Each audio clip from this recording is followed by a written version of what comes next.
If you think of it, children starting school this year will be retiring in 2065. Nobody has a clue what the world will look like in 5 years' time, and yet we're meant to be educating them for it. So the unpredictability, I think, is extraordinary.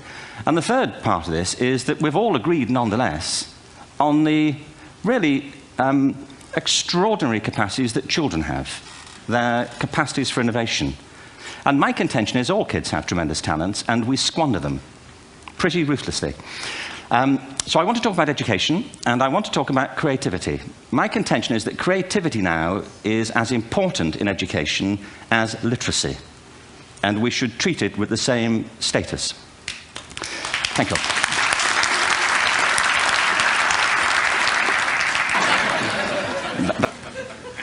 I had a great story recently, I love telling it, of a little girl who was in a drawing lesson. She was 6, and she was at the back drawing, and the teacher said this little girl hardly ever paid attention. And in this drawing lesson, she did.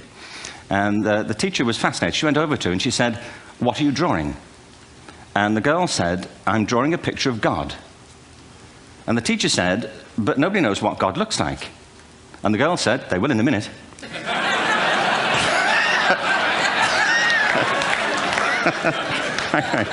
And the third thing about intelligence is it's distinct.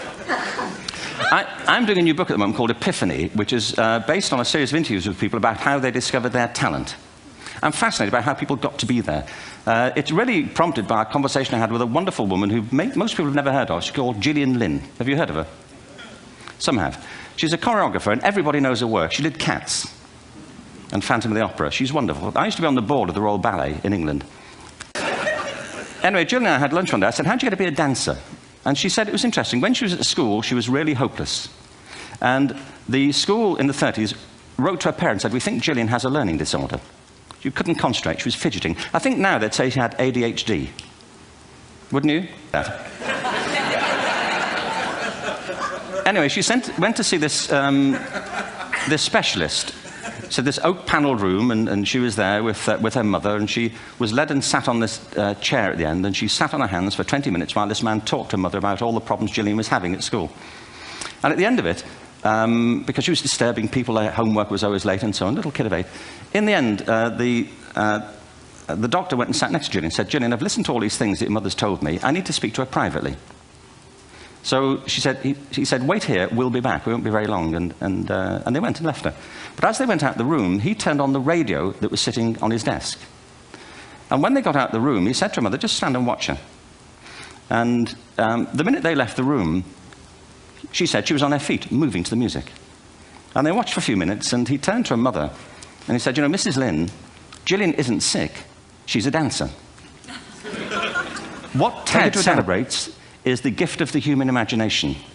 We have to be careful now that we use this gift wisely and that we avert some of the scenarios that we've talked about. And the only way we'll do it is by seeing our creative capacities for the richness they are and seeing our children for the hope that they are.